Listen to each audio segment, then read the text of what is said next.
our first community conversation of our Joy and Pain season at Kenny Leon's True Colors Theater Company. I'm Brandel C. Jones, the Connectivity Director for True Colors Theater. Tonight, we are proud to present a special and timely conversation in partnership with the Counter Narrative Project. Out of the Shadows, Access to the Arts for Southern Black LGBTQ. And we have an excellent panel for you of distinguished LGBTQ voices. Charles Stevens, the founder and executive director of the Counter Narrative Project. Tracee McDaniel, trans human rights advocate and author. Kelsey Alexandria, director, choreographer, teacher, and performer. And Travis Payne, director, choreographer, and producer. Immediately following, welcome to all of our panelists. Welcome, welcome. Immediately following the conversation, we will present your questions to the panelists. Your microphones will remain on mute, but please enter your questions into the chat box at any time throughout the conversation, and we will present as many as possible of your questions to the panelists. To send us a question, simply click on the chat button at the bottom of your screen and type your question into the chat box. We are also happy to have American Sign Language interpreters with us today from the company Hands in Motion. We have with us the company owner, Marsha Coles Felix, as well as her colleague, Monique Sutherland. Thank you to both of you. Before we dive into the conversation, we will have a reading of a brief passage from a poem by the Jamaican American poet and activist, June Jordan, who was also a self-identified bisexual. Our panelist, Kelsey Alexandria, will read the passage from Jordan's poem called A Poem About My Rights. So Kelsey, take it away. Thank you. Even tonight, and I need to take a walk and clear my head about this poem about why I can't go out without changing my clothes, my shoes, my body, my posture, my gender identity, my age, or my status as a woman alone in the evening, alone on the streets, alone not being the point.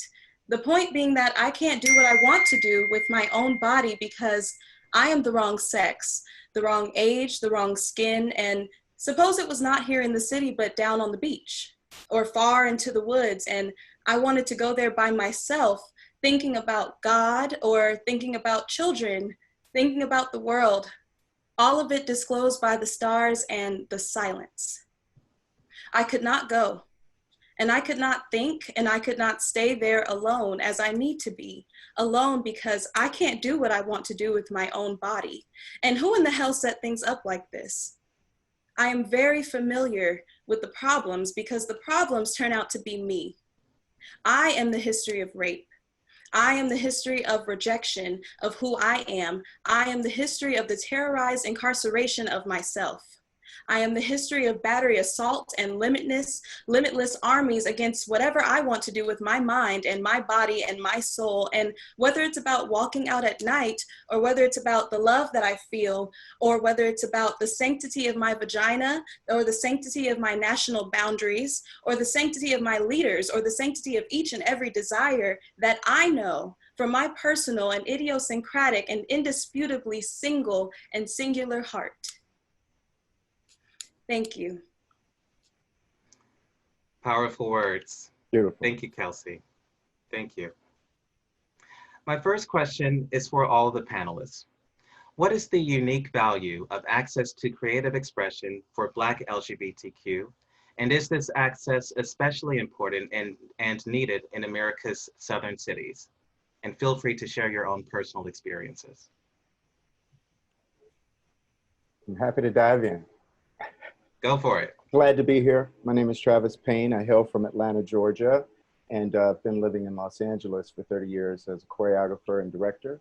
And with regards to access, that's the main reason I wound up in Los Angeles and not really able to, at that time in 1990, really feel confident I could live out my dreams in Atlanta because of limited access.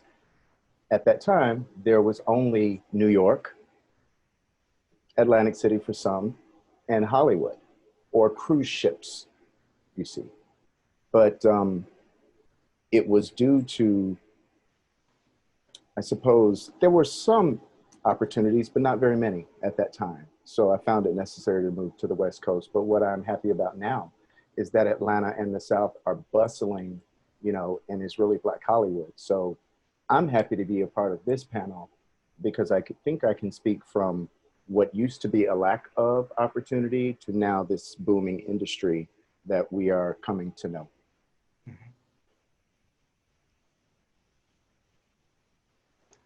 Any of our other panelists have a thought on this question? Yes, I think I concur. Sometimes we have to move. Sometimes we have to go different places and make change in order to have access. I knew when I was growing up in South Carolina, I knew that South Carolina didn't have the resources or the knowledge of how to nurture someone who was trans in the South. So once I was old enough, I moved away, moved to Myrtle Beach, got a summer job, stayed there for 2 years. Not enough access there, so I went to, moved to Atlanta, Georgia, stayed in the late 80s and lived here for, you know, a couple years and found that there wasn't a lot of access. And actually I was escaping a domestic violence relationship. So that was an opportunity to move to Los Angeles, and there I found more access on the West Coast than I did while living here in the South. And sometimes, especially with people who are hoping to write, authors, you know, unless you're a politician or an A-list celebrity or an ex-Olympian with gold medals, there aren't many major publishing companies that are willing to even look at what your story is. So I decided to write my own because I wanted to tell my own story in my own words. So I wrote and published my own story because I felt that for the next generation, I wanted them to see that there's a difference. We don't have to accept the stereotypical aspects that society puts upon us. So I think it's very important for us to, if we can get access one way, we have to find it another way, so. I definitely agree with the other panelists. I'm lucky enough to be coming up now in Atlanta, Georgia, where I'm born and raised, where we do have more opportunities. There is more access. I think we still have a way to go. I started my own company simply because if I walk into the room, you're not necessarily going to cast me as a gay character. So there are lots of opportunities, but I think we still need to be open to others and see others in a variety of shades rather than what we see on the outside. But I am lucky enough to be in Atlanta, Georgia right now, where we have a lot more access. Atlanta is often referred to as the Black Mecca, but part of how we became the Black Mecca is because of the efforts of Black LGBTQ people. There wouldn't be a Black arts movement, a thriving Black arts movement in the city if it wasn't for Black queer people. We have always been here. We've always been a part. I think about people like Otis Hammond's, the Hammond's House.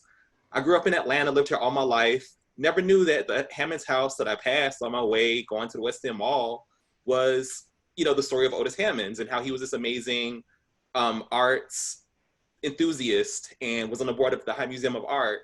And so though our stories aren't told nearly enough, it's important to remember that we have always been here. Our stories have always been here. There have always been Black LGBTQ artists in the city. And it's unfortunate that those stories don't always make their way into the official history. But I'm definitely here to say that part of the reason why, a large part of the reason why Atlanta is the Black Mecca, part of the reason why there is a amazing arts and film and entertainment industry and all of that that we now are proud of, that we take pride in, is because of our people. And I think that needs to be a part of the story. And I'm excited that we're having this conversation today to start breaking that down. And I think you bring up a great point, Charles, the issue of those who have labored and worked for equality in our community, especially the Black LGBTQ community, have often been overlooked for their contributions. I'd like to turn now to, of course, the movement that we are currently in the middle of. Over the past few months, we have seen the volume of the Black Lives Matter movement turn to a very high pitch. after the brutal murder of yet another unarmed Black man, in this case, George Floyd. Widespread protests around the nation and the world are raising awareness of ongoing Black issues. But has the Black Lives Matter movement also affected perceptions of the Black LGBTQ community, or at least raised awareness of the particular challenges of this community? I don't mind taking that first. I think that with anything, it is very easy to lose focus of the original goal. That's the problem, I think, that happens with so many movements that don't have, it's not that they don't have organizational infrastructure. It's just that people tend to tack on their own agendas to these bigger causes in hopes of attention. And then the lines get blurred. And then you have the misperception of what the movement is meant to represent. Then you have a backlash. Then it's been non-productive. I think that is what we face, not only for Black Lives Matter, but also in the gay community. You know, I think that you see it with groups of people. The actions of a few tend to define the entire group. And that's what I think is most unfortunate. And that is why I think that some people remain on the fence about BLM, because we've gotten so far away from the initial inception of it. And it's turned into this sort of pop culture moment, you know, which it is far greater than. That's the concern I have.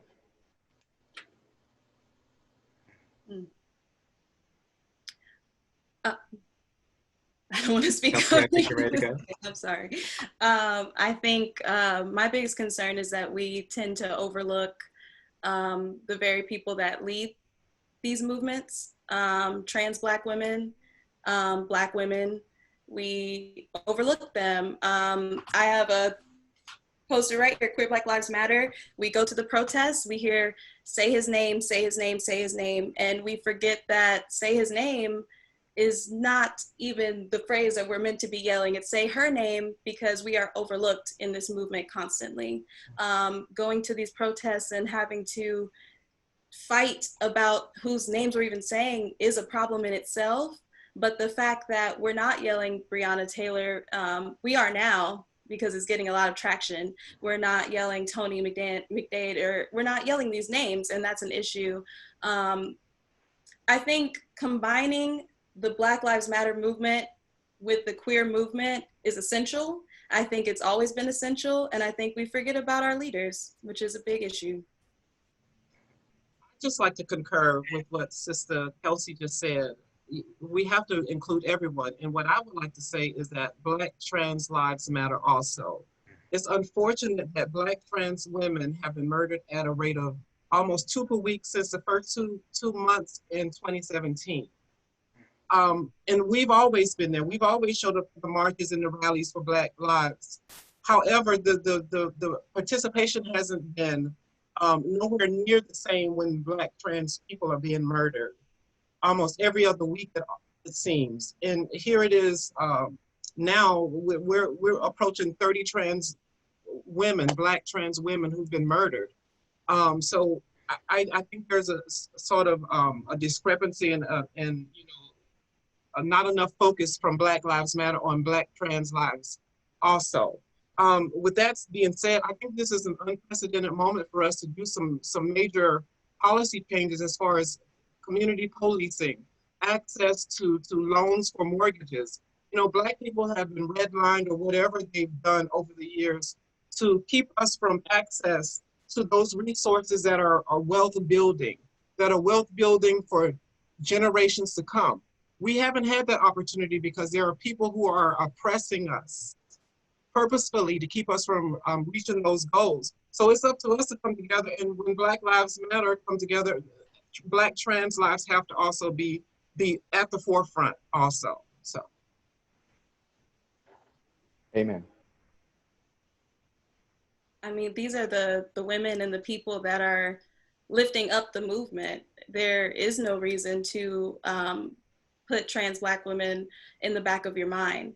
These women are holding the whole movement on their backs, and we still ignore them, and it's really unfortunate. It's something that doesn't make sense to me. And I hope that we keep fighting for it. I hope that other people start to make that change as well. Which is why it's important for us to tell our stories, because for generations, they've tried to systematically diminish and rewrite the history of trans people. And it's up to us to make sure that our history isn't erased by those who have biases and issues with who we are as human beings. And it's up to us to vote. You know, they keep trying to convince us that our votes don't count. If our votes didn't count, why are they trying to close the polls? Why are they oppressing the vote? They're systematically trying to keep us from going to the polls. And then, you know, when they tell us to go to the polls, we have to risk our lives in COVID-19. So that shows us right there the importance of our vote and getting registered to vote. You know, the last election, I received my absentee ballot the day after the election. So I made up my mind that I will be going to the polls early to cast my vote, so that I don't have to worry about someone trying to steal my vote, you know. So we have to get involved, we have to get registered, we have to vote, and we have to vote early. Because this is really, I mean, people are literally dying left and right. So what other reason to get involved, you know? It takes all of our voices, absolutely. And Charles, did you have a word to add on the parallels between the Black Lives Matter movement and the perceptions of the Black LGBTQ community? Only just my love and inspiration about all the really amazing things that have been shared. I have the opportunity to both get to speak and learn, so I'm just really grateful for that. Excellent. I love all the insight that you all are giving. And of course, Tracee, for some of our viewers who may not know, but Tracee has worked for years with the to train the Atlanta Police Department on how to properly and how to properly interact and treat trans people in the community. So thank you, Tracee, for the work that you have done for years in the community to give us a better community. In a community like Atlanta, in which, of course, the majority of the population is comprised of people of color, that also means that the majority of our youth are of color. Are we doing enough to provide opportunities for our Black LGBTQ youth and young emerging artists? And not only providing creative opportunities, but are we also doing enough to show them that they are welcome and safe to fully express themselves in our community?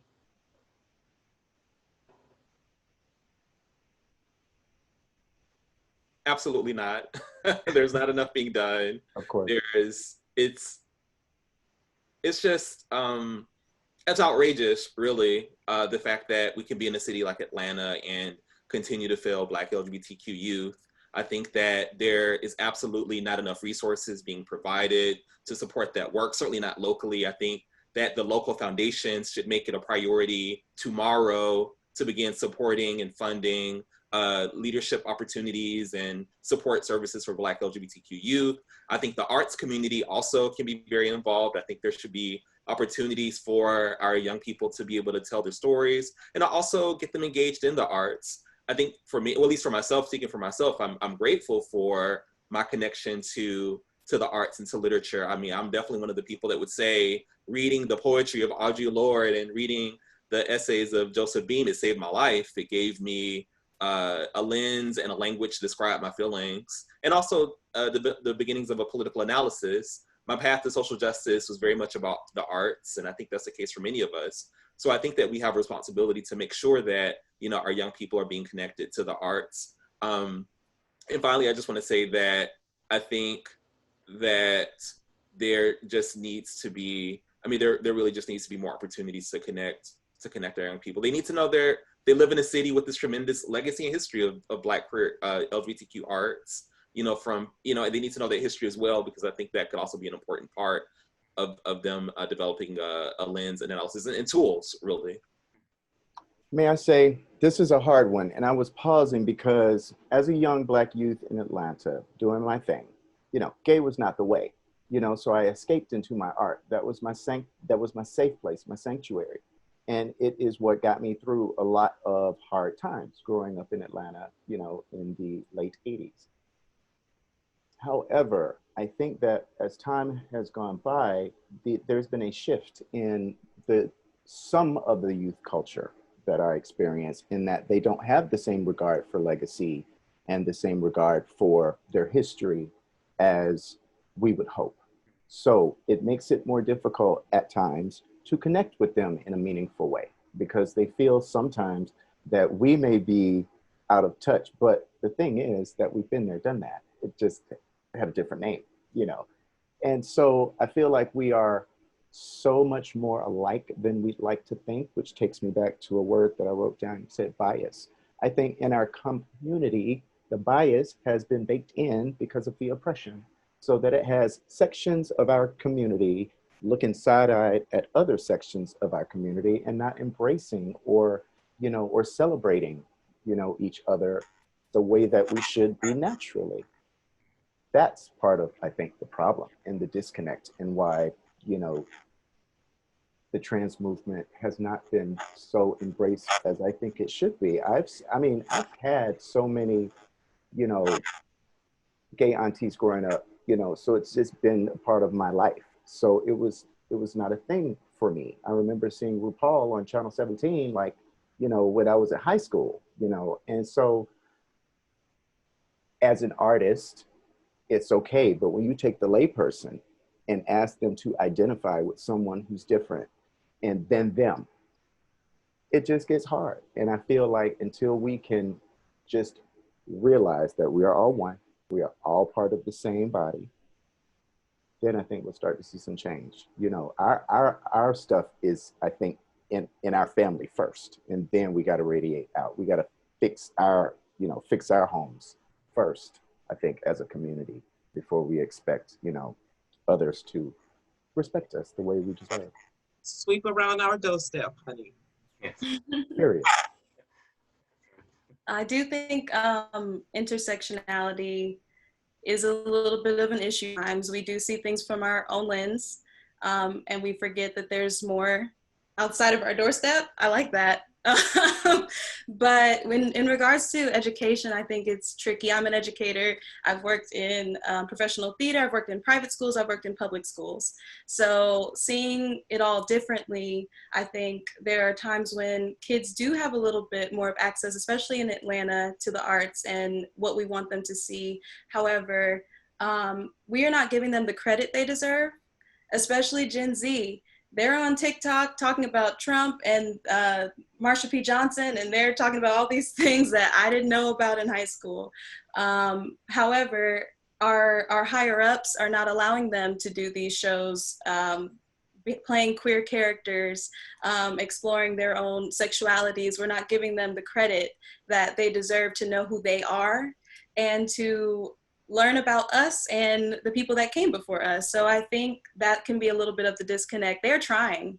They really are. I think they need more people like us in the schools or in after school programs and in these theaters. I think they need to be brave, honestly, be brave and let these kids do what they need to do. They're trying. And Kelsey, I think you bring up a great point about many young artists now taking advantage of social media to overcome some of the obstacles that many of you probably experience, because of course you don't need someone to tell you you don't need someone to necessarily give you a platform with social media. It's there at your fingertips. So it is a powerful tool. I want to remind our viewers that if they have any questions for our panelists, to enter them into the chat box, and we will present them to our panelists immediately following the conversation. Now, of course, although there is, as you all have said, there is much work to be done, we must stand in gratitude and remembrance for those who struggled and paved the way for the freedoms that I think we likely take for granted today. So what are some of the names of those LGBTQ pioneers? Charles, I know you've mentioned one, such as Otis Hammonds, founder of the Hammonds House here in Atlanta. But what are some of those other names of those who have personally inspired you and bravely took a stand for our community, whether locally or nationally? Gary Harrison, Michael Peters, Lester Wilson, Alvin Ailey. Ah, yes. Yeah. And There's so many, but those, you know, rushed to the top for me, and of course, Arthur Mitchell. Alvin Ailey was one of mine too. I Alvin love the Ailey, Ailey connection. yes. Angela Davis, I mean, period, you know. India Moore, my own stepmother, Jessica Caremore, all of these people in the arts now, today, and in the past that are showing me that as a woman, as a queer woman, I can stand in it and speak, and I don't need to be behind anyone else. Amen.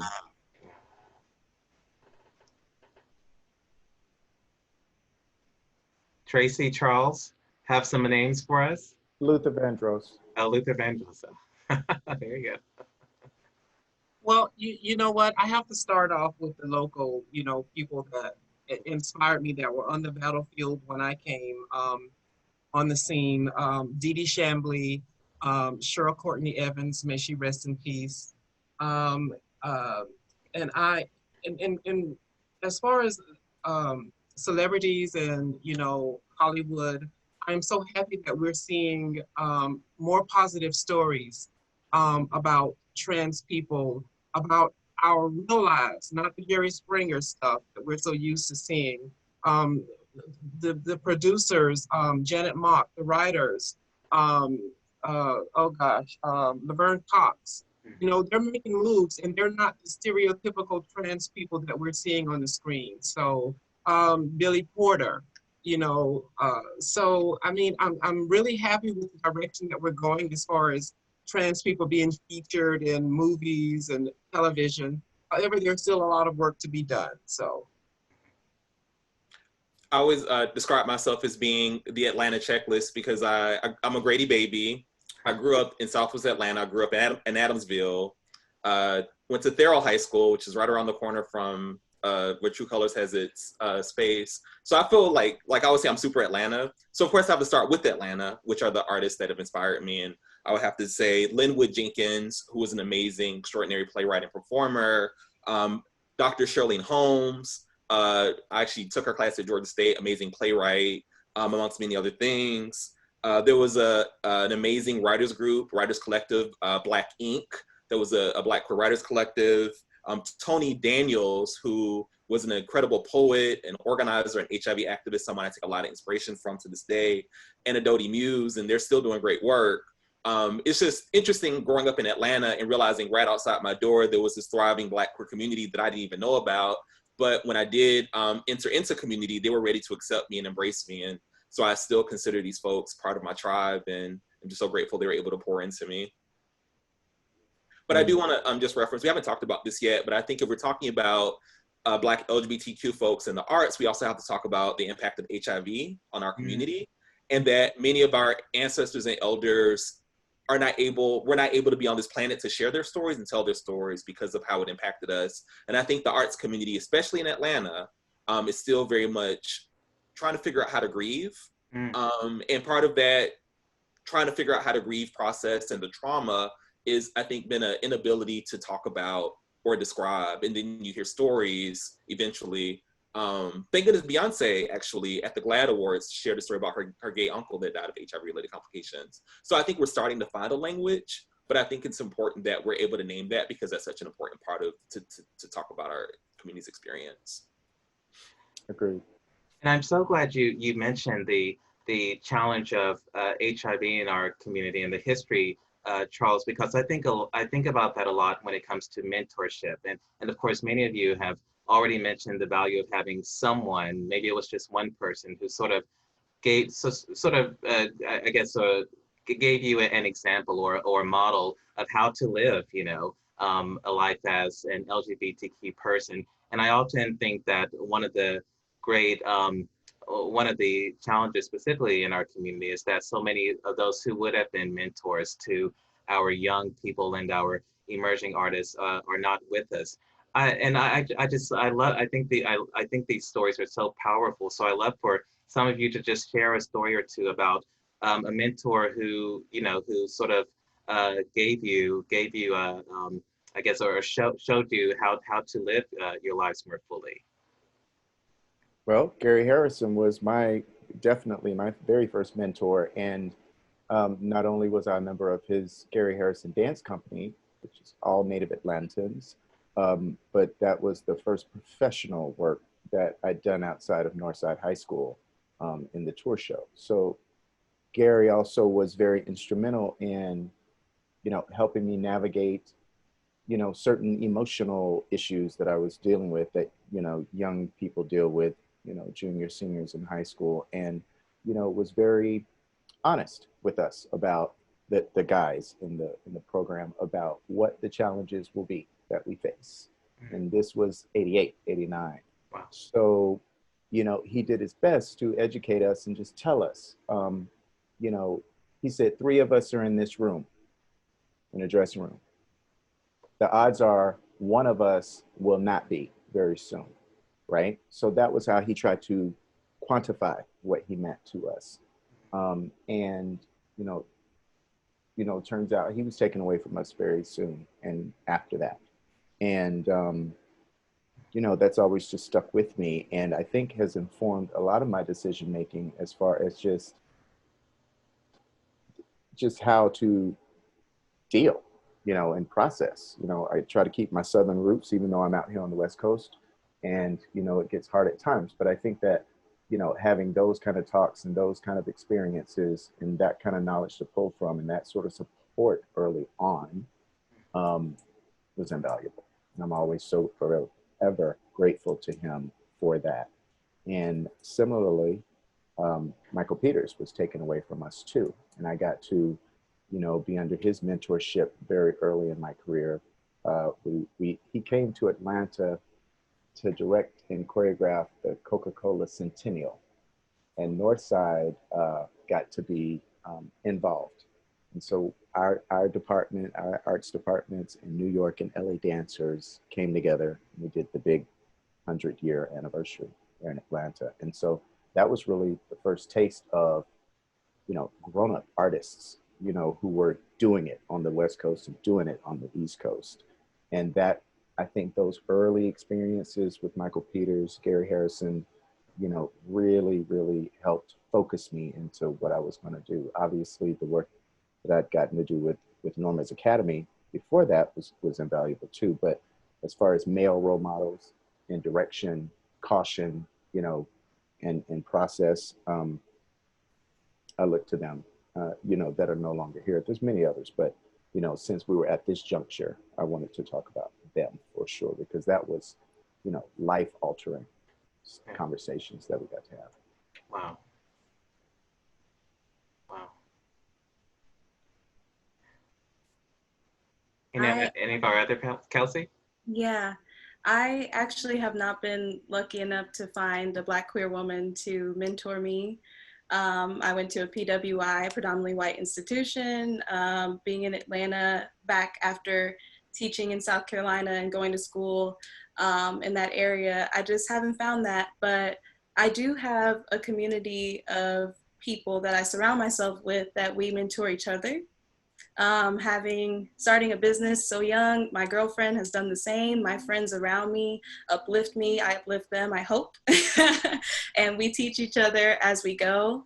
I also think it's important to note that as much as I do crave and want to find a Black queer woman to mentor me, you can learn from anybody in this walk of life. And in my school, there was a big shift where we got a new professor, a white straight man, who really wanted to turn the school on its head and start producing theater that mattered, start producing shows like An Octoroon and She Kills Monsters, and these shows that we wouldn't normally see in that area. And he did take me under his wing and have me assistant direct and do choreography and all these things that at the time I wasn't even thinking about. I was thinking about filmmaking and psychology and just changing the world. And he's like, you can do that here. Like, that's the point.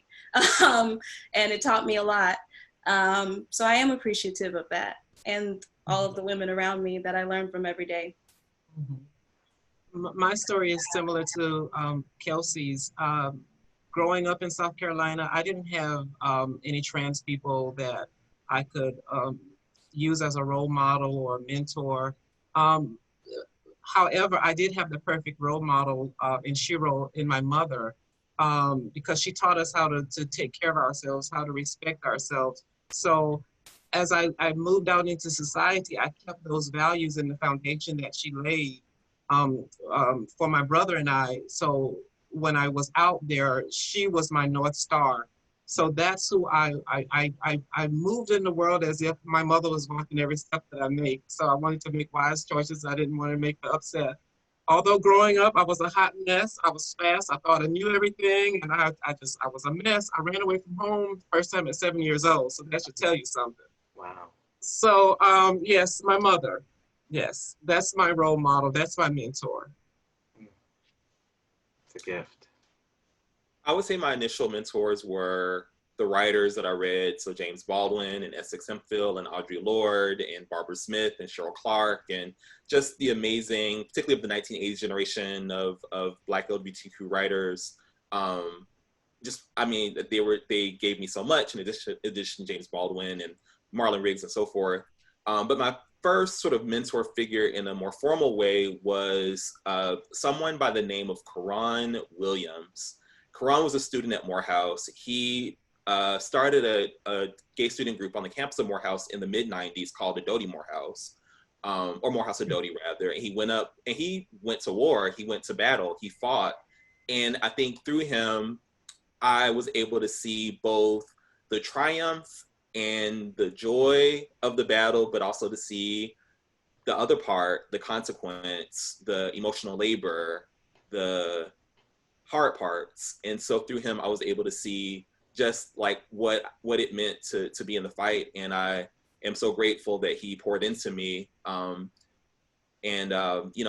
always try to tell this story when I come across Morehouse students, particularly now, just because I feel like, so much of what, and of course there are many opportunities still there for change, but he was there in the mid-90s. And when I met him sort of like in the late 90s when I was in high school. But yeah, he was just an extraordinary figure. I love hearing those stories. Kelsey, did you have something to add? I just wanted to say thank you to Tracee for mentioning your mother. I would be remiss, and I know she would be upset too, if I didn't say that she also has been an amazing mentor to me. Sometimes I forget because she's in healthcare, she's in business, we do completely different things, but that woman definitely taught me how to live. I'll say that. And just be a great person. Yeah. Of course. I think we all, especially boys, have certainly connections to their mothers, and my mother's in the home downstairs right now and has been, chief among my supporters, and even helped me get out here when my father, who was a career professor at Morris Brown, did not understand that dance thing, and was not for all that. It was about studies or bust. And when it became my time to decide between Morehouse and LA, I tried the Morehouse thing for a minute. It was cool, it was great. I missed those days. They were great, but I wasn't there for the studying. It was the partying. It was a coveted spot at a wonderful institution, but I knew that my sort of purpose was out here doing this thing. But yeah, the moms, they mean the most, don't they? It's a great thing if you still got your mother. Yeah.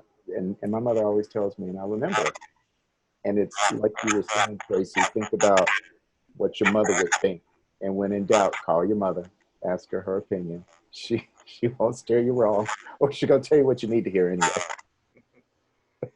Travis has a wonderful mother, and I'm glad to say that I've had the pleasure of meeting her and knowing her myself. Just a wonderful, beautiful, beautiful person. Yeah, just a light, Miss Inez. It's just wonderful.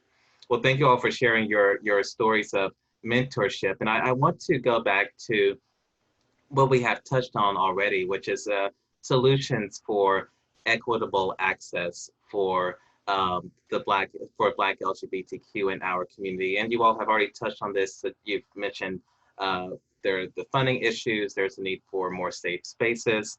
But I'd like for us to really dig into that a bit more. Can you speak even more specifically, and even are there a few more items to add to the list? But what are the things that our community can do for ourselves And what are the things that we need support from our larger community to make happen, to make equity a reality? Can I just say that I think a pretty big obvious one is hiring more of us. I think these big theaters will do one Black show a season with an all Black cast, and we're like, that was great. And then we forget to look at who directed it, who produced it, who was in the production room. We're not at those tables. We're not giving our own stories. We're not sharing our own stories. I think that's really important. So like I said before, being brave and knowing that these stories aren't being honestly told unless you're hiring the people to back it up. That's super important. Yeah. If I could add to that, a lot of times I tell young people wherever I am, you know, if I find myself speaking to them, you know, or trying to encourage them, and it would apply here too. I feel like a lot of times the collaboration is not a place that many people are comfortable, but I find that some of my best work has been collaborations, because somebody's going to have access to this, somebody's going to have access to that, somebody's going to know how to write, someone will know music, someone will know editing, someone will know how to draft it, someone's going to know somebody who's got some connection to some funding who may be able to put you in touch with, you know what I mean? So I encourage young people to communicate, talk about what your needs are, because if you don't verbalize them, nobody's going to be able to get their brains ticking on your behalf to try and connect dots for you. But meanwhile, you cannot sit back and expect people to do the heavy lifting. I am only going to meet you with the same amount of vigor and enthusiasm that you bring to the table, right? So in situations where I welcome the collaboration, but it's like, you got to do this part, I'm going to do this part. And without that sort of understanding, it'll never work. And then you got to keep your word. You know, I think that's true of everybody. Do not promise anything that you cannot deliver, because it starts to affect the way people view you. And because of this age of social media, optics are a predominant amount of the whole thing. How is it perceived? So it's like, you need to have a stellar reputation as much as you can, and try to collaborate, because if you keep those doors open, you might be able to walk through one of them one day and it'll make a lot of sense and it'll just feel organic and you've already done the work. Don't be afraid to do the work. You got to. And I thank you. I thank you. I think young people can afford to be fearless now. I think that as we get older, I recognize that about myself. When I was 18 and 19, that's why I worked, because I didn't know any better. I didn't let anything get in my way. Fear didn't have a place in the room. You know, it's only as we get older and the stakes get higher and we have more to lose, do we let fear creep in and it starts to dictate our actions. That is the most dangerous place for an artist to be, I believe, because you stay stuck and you will never, ever be at peace. Yes. And just to add to the collaboration, we also have to advocate for each other, you know, because sometimes we have this crowd in the barrel mindset, pulling each other down instead of helping each other up. So I was thinking, I came up with a few ways for those who are asking the question about Black trans women, Black trans lives, people being murdered. I came up with a few ways that that the community can make safer spaces for us. The number one is, don't be weird. First of all, we're human beings just as you are. So treat us accordingly. Number two, stop making assumptions about someone's gender identity based on what their appearance is. You don't know that person's gender identity just because they appear a certain way or appear to be wearing something that you think is feminine or male. Number three, words matter. Use gender neutral terms if you're not sure of how that person identifies or how to address the person. Number four, advocate for gender neutral restrooms. We have an administration that's trying to keep us from even peeing in peace. It doesn't make any sense. I know he wants to ban us from the military. He's telling the doctors not to treat us, you know, and now they don't want us to use the restroom in peace. So number five, don't tolerate transphobic jokes. So if you hear someone making a transphobic joke at the water cooler or even in your family, sometimes you gotta check family, you know, let them know that's not cool. Don't just laugh it off because you don't want them to know that you care about a trans person or you know trans people, you know, it's not funny because when you're laughing, you're just as complicit as that person making a joke. And don't use, and as far as cis people refers to those whose gender identity were assumed at birth, you have to stop questioning people's gender identity. If a person tells you how to identify, then accept that. Don't tell them, but you, I think, but the Bible says a whole lot of things that people aren't preaching in the pulpits. You know, Isaiah, St. Matthew, speaking of the eunuchs, which is a biblical term for transgender people. You know, some of us were born from our mother's womb eunuchs. Some of us were made eunuchs by human beings. Some of us were made humans for heaven's sake. You know, God said we'll have a place in the temple. You know, even the eunuch will have a place greater than others. So let's tell the truth about who we really are, and advocate for each other. You know, don't buy into the, well, I'm gonna laugh just to get the spotlight off of me. Hope y'all wrote that down. I did. Yeah. He recorded this. He recording this. This can play back over and over and over. Tracee, you have a fan. Yes, yes. I love everything you said. Amen. But it go back to bias. That's why people laugh at a joke. They're nervous. They don't know how to feel. Because if they get mad, then this person gonna feel like, you know, biased against them. It's like, you know, you can't win.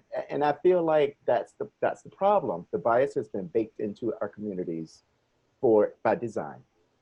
That crab thing you've been talking about, by design, you know, and it would be so wonderful if that were not an issue. But part of that is the lack of opportunities. So that crab thing seems like a natural sort of thing to do.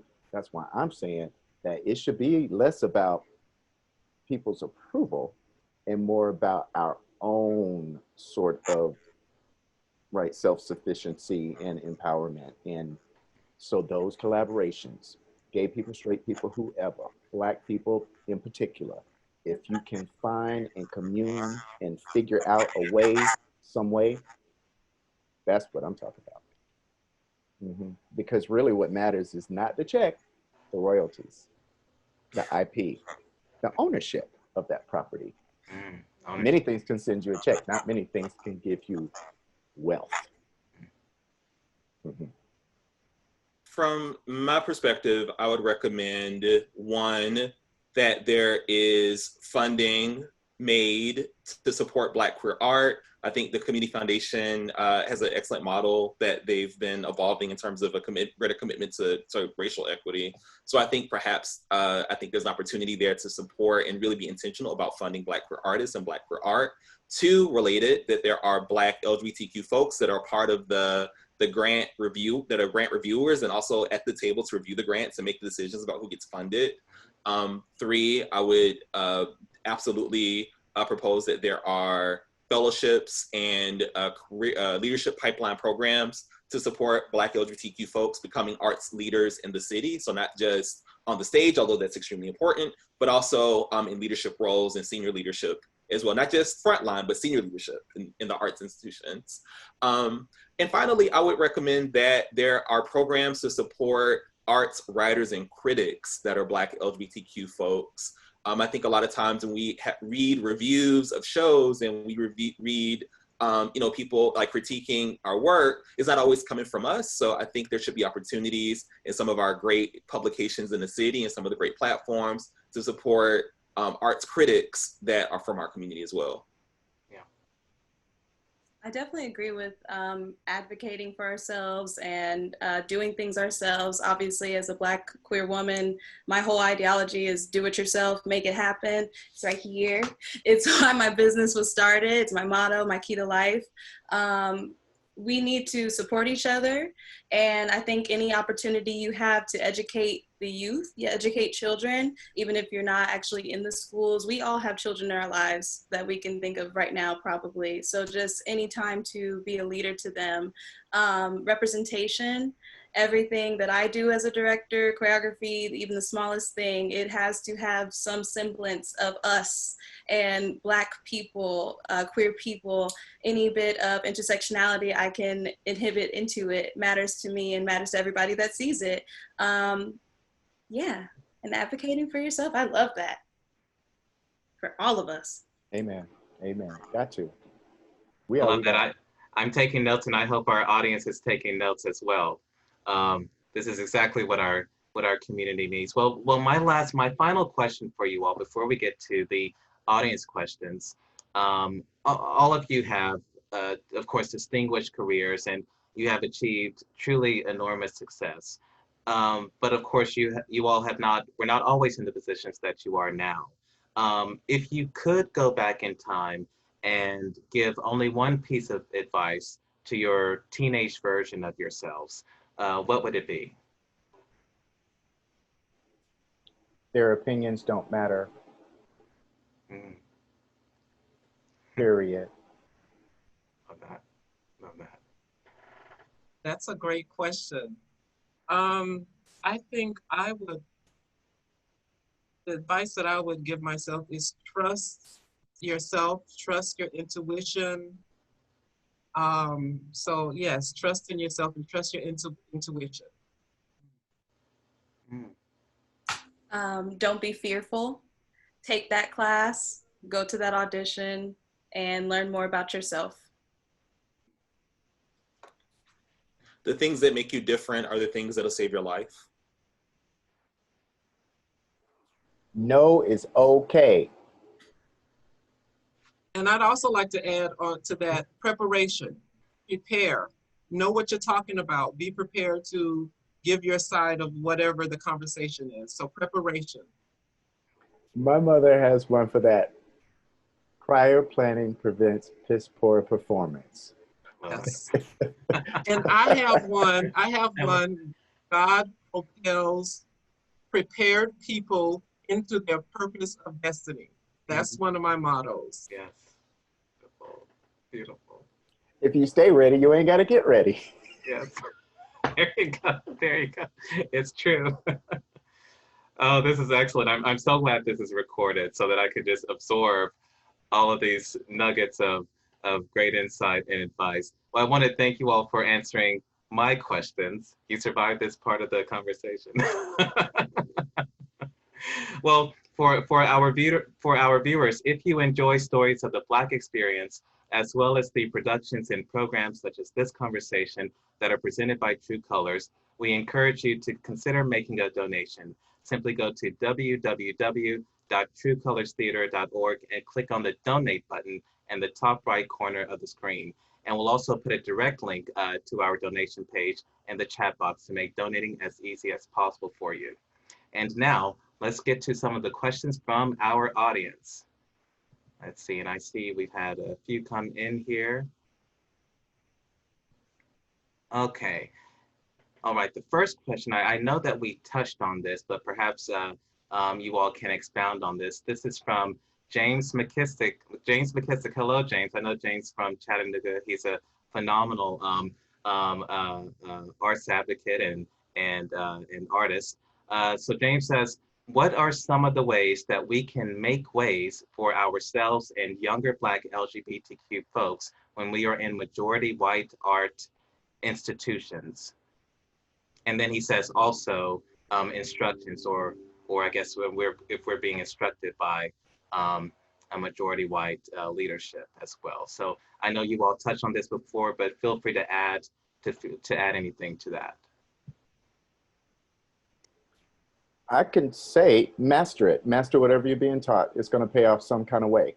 You know, I started in ballet. You know, I didn't start studying the work of Michael Jackson. I started studying Baryshnikov, you know, with Norma Mitchell and a great gentleman named Stanley Zampakos, who was a ballet master. So it was like, yeah, Northside was a white institution, but I took advantage of all that it had to offer with regards to the arts. And then when I came to find and start to love hip hop dancing and jazz dancing and b-boying, and found all these other, you know, things that weren't European in origin, I was prepared for them. So just soak up what you can, remain a student, stay a sponge, you know, but then with the internet and with the connectivity that we have with each other, you can find anything that you want to learn about, you know, any culture, especially our own. But get what you get what you can while you're there. It'll prepare you for the next phase. I definitely agree. I never had a Black professor, a queer professor. You take what you can from it and you give what you can to it as well, especially in the arts. They're not necessarily clamoring to hear what you have to say, but you make it known and you put yourselves in those rooms if you can. And like I said, my mentor definitely helped me get into those production rooms and give my opinion and help aid in these shows in a way that I feel and I was told was impactful and meaningful. So I think you just do what you can, especially learning from a white professor in regards to like directing or acting. Not always are you gonna get exactly what you might need, but I took what I could get and surrounded myself with other Black students and other Black organizations, and we helped each other through it. I would say remember who you're accountable to, and remember that there's a community counting on you in those spaces. So though I recognize we all have self-interest, I'm not denying that, and sometimes you have to make the choices you have to make. But don't forget that there are people that made it possible for you to be in that space, and there are people that are counting on you in that space. So just remember who you're accountable to and be clear about that, and be clear about what you're doing to open doors for others. And when you're in that space, make space for someone else. Pull out a chair for someone else. You know, sometimes we want to be the only person here and the only person there. We have to bring each other into the fold. However we're able to, we have to make that a conscious effort to make room for someone else. And I would say to that point as well, treat it with the utmost respect so you don't cut off that opportunity for someone else to inhabit that space once you leave it. Treat that space with the utmost care, you know, because if you show out and you give people the wrong perception, it affects the group, you see. So you need to leave it like you found it, or better for you haven't been there, please. I just have to add, I'm sorry, go ahead. No, you please. I just have to add, when you say make it, don't explode everything, make it better for the next person. In 2016, I became the first trans person appointed to the Atlanta Citizen Review Board, which is the oversight board that make recommendations to the mayor and the chief as far as APD officers who've got complaints against them. So in my mind, I don't want to be the last trans person on that advisory board. I want to make it so that when someone else that's identifies as transgender or gender nonconforming, when their application is presented, I want to make sure that they don't have this attitude like, oh, not another trans person, and bring drama and mess to the board. So I was honored to become vice chair and also to receive the first award for my leadership as far as the Citizen Review Board is concerned. So I concur with you, Travis. Yeah. Don't burn everything down. Don't make it difficult. You want to make the pathway smoother for the next person that's coming along. Right. That's right. I definitely want to point out what Charles said about thinking about who you're advocating for. I think that's so important, even to the smallest degree, something that you may not even think is that important at the time. We were fighting for Black hair products in the green room. You know, that was part of our struggle, something as small as that, but it's not. Thinking about how we were in tears during each other's hair when all of the white students had someone to do their hair. Those things that we were going through that we're like, okay, this is just a tough time. But now if I go back to my school, they have Just for Me and Shea Moisture in that green room, and it matters. It's all important. Yeah, it all matters. It definitely all matters. And we have another question from our audience. This question is from Lisa Hollywood Rozier. And her question is, this is not addressed to anyone specifically, but how important is it for LGBTQ individuals to be hired for LGBTQ roles? And I think, Kelsey, you started to speak about this earlier in the conversation, but panelists, have at it. No brainer. I just, duh. You see, like, met Sean Hayes, huge fan, makes sense. Eric McCormick, huge fan, didn't know he wasn't gay. But, okay, So that baffles me. So it almost is like, you know, you go around the Black woman to hire the Latino woman and put a darker skin on her. It makes no sense. It almost seems like if I'm a Black college student and they're looking for a Black college student, 26, whatever, back then, you know, and I walk in, I should be considered, you know. So I never really understood why, if it's a gay character, it wouldn't be at least considered, you know, for a gay person to, or LGBTQ person to play the role. That I've never understood that. Some can argue, oh, it was just, he was the best actor, she was the best actor. Yeah, but how many, you know, LGBTQ people did you see? You know, did you only look at two? And then there was a better, you know, cis actor, but I don't know. I would love to see, you know, more opportunities, especially when it's in the title of the character. Yeah. It don't make sense. Yeah. And not every opportunity is a good opportunity. Not every role is a good role. So you have to be, I know sometimes when you're trying to break into an industry, you just want to work. You have to be very careful about the work that you do choose to do, because that's going to be your future. Yeah. Positive representation.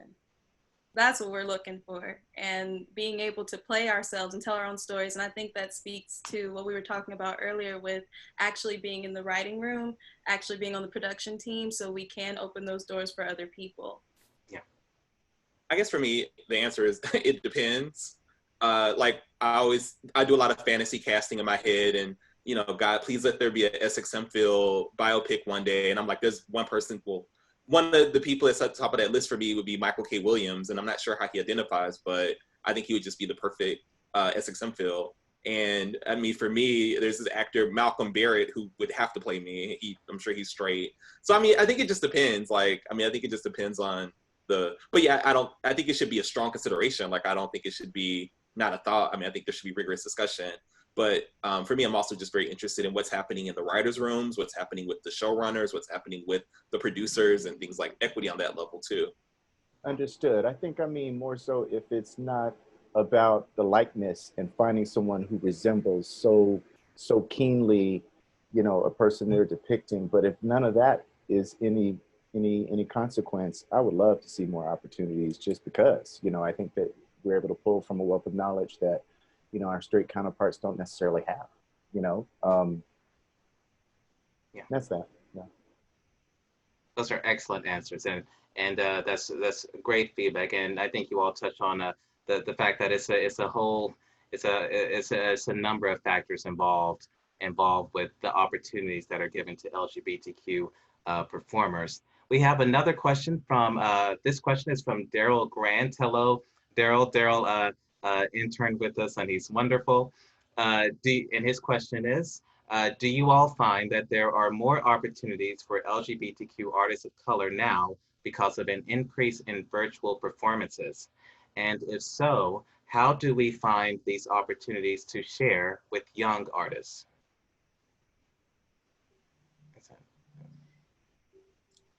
I mean, I think there are more opportunities because I think people have been fighting for so long.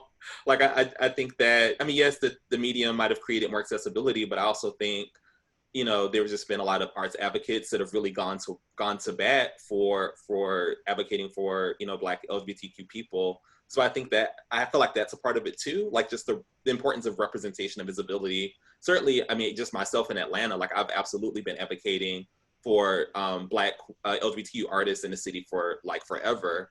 And I think finally, people are starting to take note. Yeah. I also think that social media and the different platforms is another opportunity for artists to get their work seen, to have their voices heard. And I think this is a generation that's taken advantage of it. Growing up, I wouldn't have think that I would be able to make money by posing half nude on social media or doing crazy skits and stuff.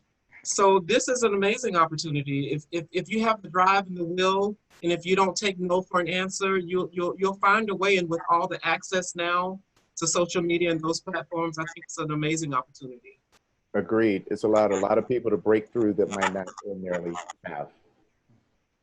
I think you all hit it on the head, especially with pandemic and activism going hand in hand right now.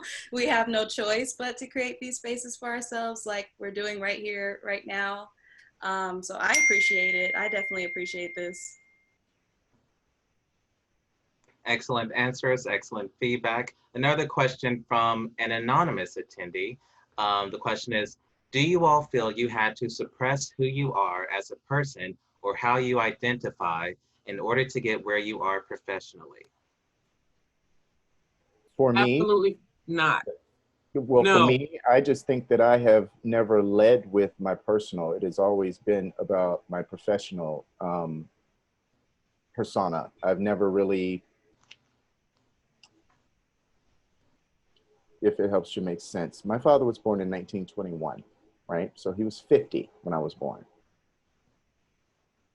I think there were certain aspects of my life or certain nuances to my personality that just were not in his wheelhouse, right?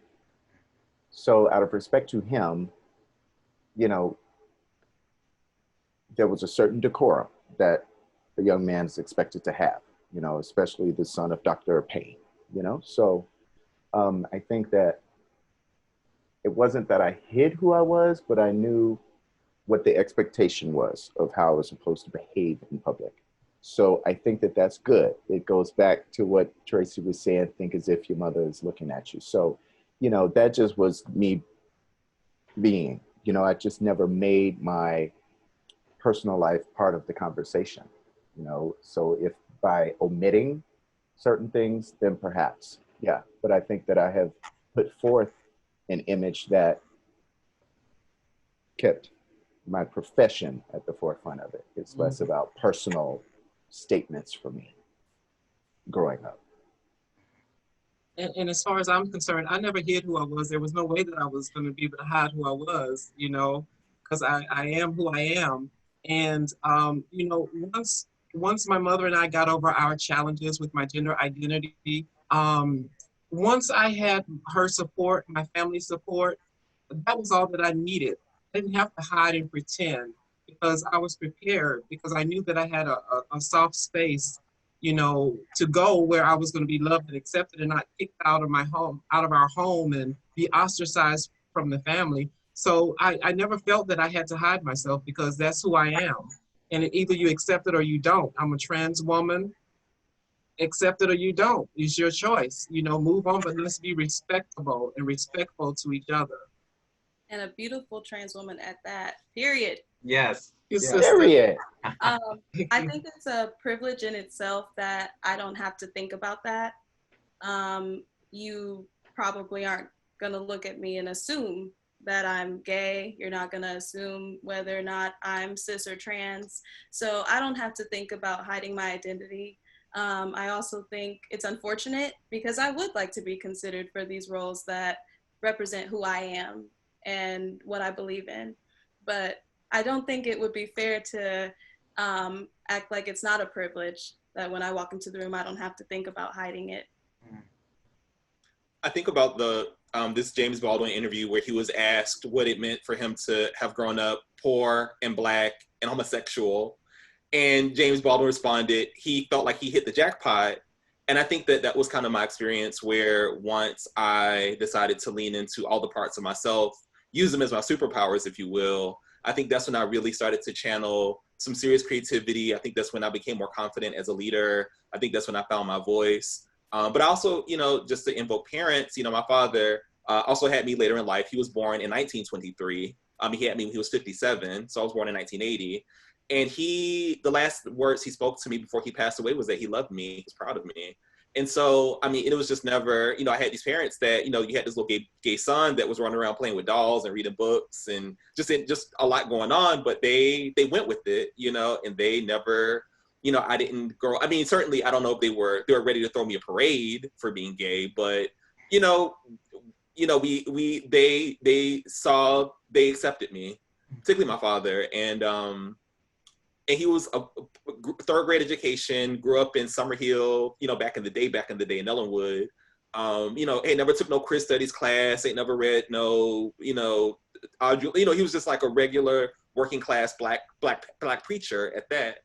So I think there are many stories, and I'm just grateful for that experience. It makes me think of a moment I had with my father before he passed, and we were sitting and watching RuPaul's Drag Race. I'll never forget it. I think it was maybe 93 at the time, and we were watching it, and I was like, RuPaul went to Northside. Really? I say, yep.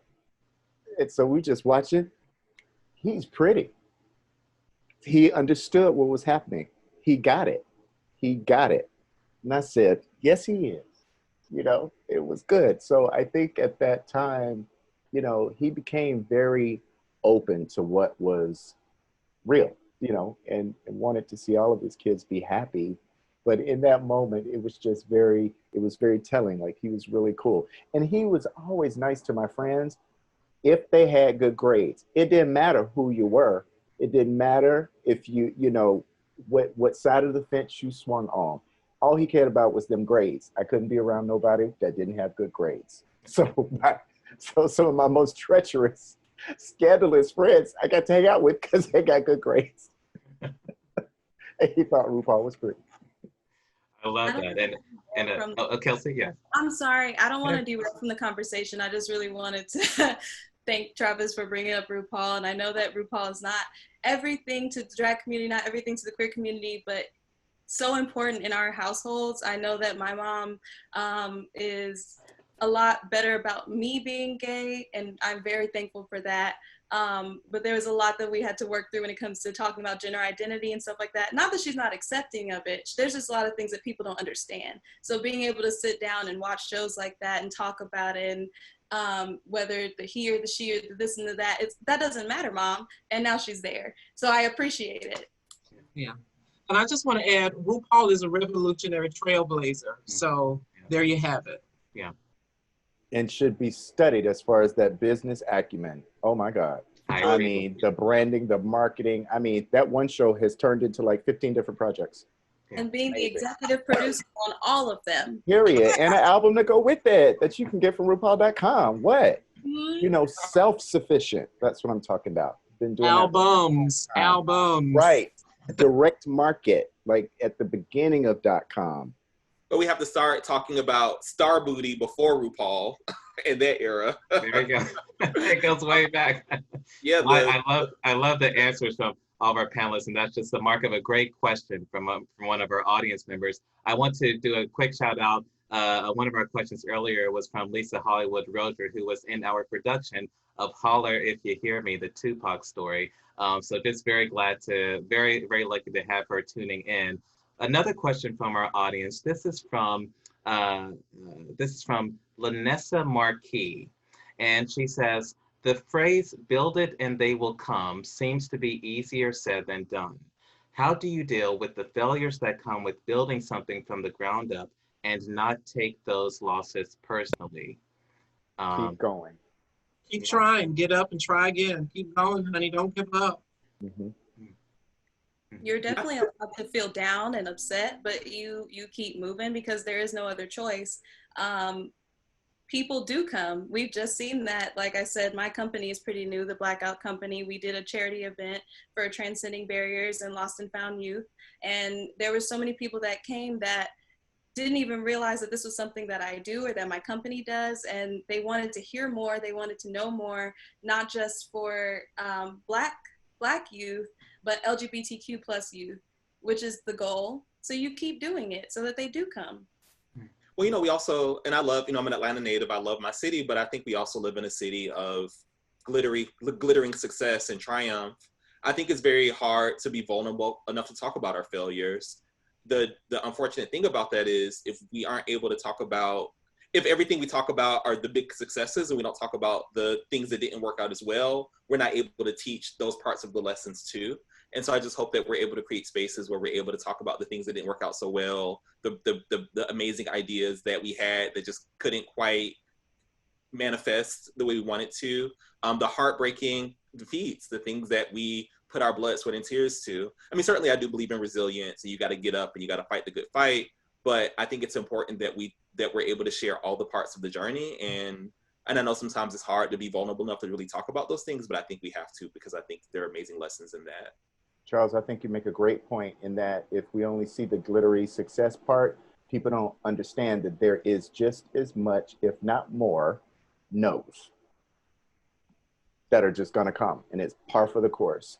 And it is only by how we rebound from that last no do we get it. And I feel some people have got to keep in mind that just because you have an idea doesn't mean that it is the right idea. And just because you feel like it's the right idea, if you haven't educated yourself in the best way to execute it, and the best way to prepare for it, and what the industry standards are with regard to it, and its delivery and its completion, you can't expect a miracle. You can't just walk in with a sheet of paper, I've got the best new idea possible. Okay, well, where's your business plan? Where's your schedule? Where's the budget? Who do you think is going to be an outlet for this? Have you thought about what the time span will be? What is your 101 episode like? Or whether it's, if assuming it's TV, or what is the marketing for this? What is the demographic on this? Have you done all the studying about your business that you can in order to prepare yourself for that yes? Because if not, you can't be mad at the person saying no if you're not ready for it, because a lot of people just want to fly and floss and all that stuff. But no, you need to be out there. You got to paint them backwards. You got to do all this thing. You got to put everything together. You got to go make the tickets. You got to go make everything. You got to spend your own money sometime. You got to be willing to invest in it and work. Be the first one there and the last one to leave. I mean, I think courage is also being able to share the struggles too. I think a lot of times when we struggle, we feel like we're the only one, or we're the only one that's gone through this, or we're the only one that's sometimes unsure. And I think that I hope that one of my hopes for our community is the Black LGBTQ community in Atlanta is that we're able to create spaces where we're able to share with each other. Because I think so many of us, especially those of us that are on the leadership track or trying to build institutions, we'll go through stuff and we'll feel like we're the only ones that go through that. And I'm like, no, many of us go through some of the same stuff, and just being able to share that. In addition to, as you shared, Travis, certainly having the plan, the marketing plan, the business plan, having that part that's so important. Mm-hmm. And knowing what you don't know and finding those people to get you to that. I don't know how to make a business plan, but I know enough to ask for the help. You know what I mean? So don't be fearful. Mm-hmm. The worst thing I'll say is no, and then there's another person that you can talk to, Yeah. Yep. Surrounding yourselves in those groups. That's exactly where I was about to go with that. With people where you can, like Travis said, talk about those business plans and say when it's not always a great idea or how we can improve on it. And like Charles said, we definitely surround ourselves with the people that I know to be able to say that did not work. How can we do it better? Or just uplift each other where we can. And then creating those spaces for youth as well, for young artists. I know that in some of the schools that I've been at, we had to create different clubs for them to be able to share who they are and what they believe in a space where it's very safe. And they don't have to worry about us running to the principals to say, well, this kid might be questioning their sexuality or their gender identity or whatever it may be. So, yes. Also, to add to that, be careful who you share your dreams with. Don't cast your pearls among swine. I know we want to reach out for help, but there are some people that, I believe in energy. And sometimes when you share your dreams and your visions with certain people, they have negative energy about your goals. So just be careful who you share your dreams and your hopes with. And also, if you're a writer, if you're producing something, make sure you get a copyright. You can copyright it yourself before you share it with someone. You don't want others stealing your ideas. So just so you're clear, there's the poor man's copyright. You can mail it to yourself and don't open it. It will be stamped and that's legal.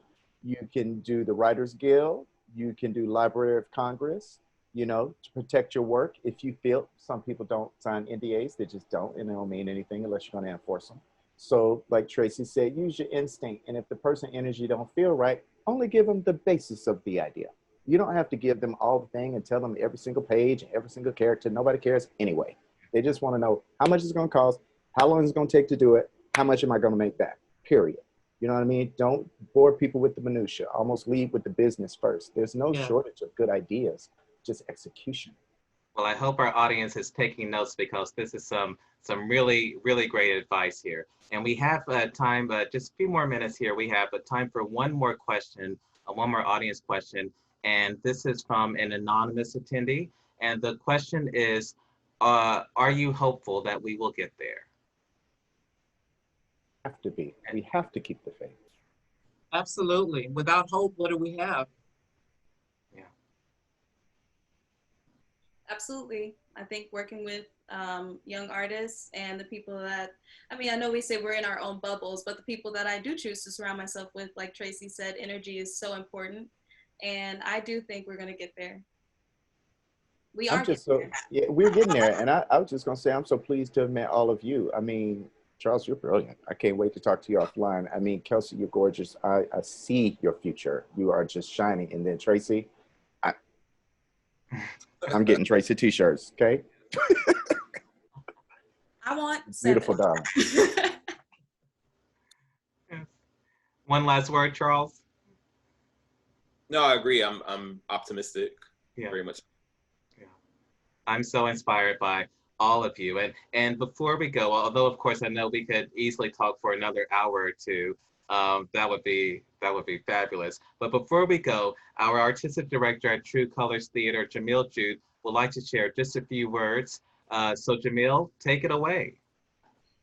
Hey everyone, y'all, what an amazing panel. Thank you so very much, Charles, Tracee, Travis, and Kelsey, for all your work. Monique and Hands in Motion, I appreciate you guys for describing this. Brandel, our connectivity director, thank you very much. You know, Brandel has been one of our newest additions at True Colors. And, you know, when we say we pride ourselves on telling Black stories at True Colors, and we wanted to make sure that they are authentic to the community in which we reside. I want to thank Brandon for making sure that this conversation kicked off our series in our season of Joy and Pain, because, you know, at True Colors, we have to be honest with ourselves that while we have tried to tell Black stories as completely and fulfill that mission, we fall short sometimes. And I think I'm very appreciative of not only this panel, but members of our community have called us in to say, hey, True Colors, there are Black stories that we need to see more of.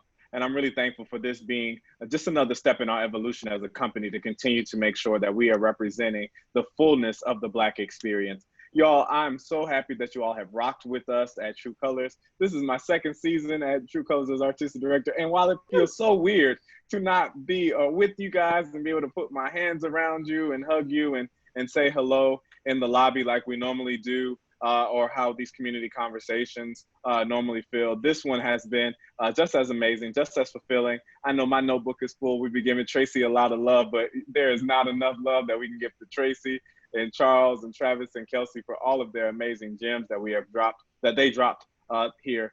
As mentioned, go back and check this. This will be on our website. So tell a friend to tell a friend to tell a friend to come and check out this stream. So that they can be enriched in the way that we have all been enriched today. At True Colors this season, we're going to continue to do our digital podcast on Thursdays. You can find that at Instagram Live, and we repost it on YouTube a little bit later. But stay on the lookout as we go into the fall and into 2021. We'll be doing some more digital theater. We've been a little slow to it. I have to be honest that I don't love it as a medium as much as some of my colleagues do. But we want to make sure that we continue to tell Black stories in their fullness. So we will do that more as we roll into the fall and into next year. Again, thank you all very much. I'm going to hand it over to the capable hands of Mr. Brandel Jones. Thank you, Jamil. Thank you so much. And thank you again to the Counter Narrative Project and Charles Stevens for partnering with us for this important conversation. Thank you to all of our panelists for your openness and your honesty. And thank you, of course, to all of our viewers for spending your evening with us. To stay informed of all things True Colors Theater, be sure to sign up for our newsletter at www.truecolorstheater.org. And thank you again. Have a wonderful and delightful night. Thank you. Thank you. Thank Good you, night, everybody. God bless. everybody. God bless. Good night. Thank you, Brandel. Thank you. Bye now. Bye. Can't wait to connect with all of you. Good night. Good night. Be blessed.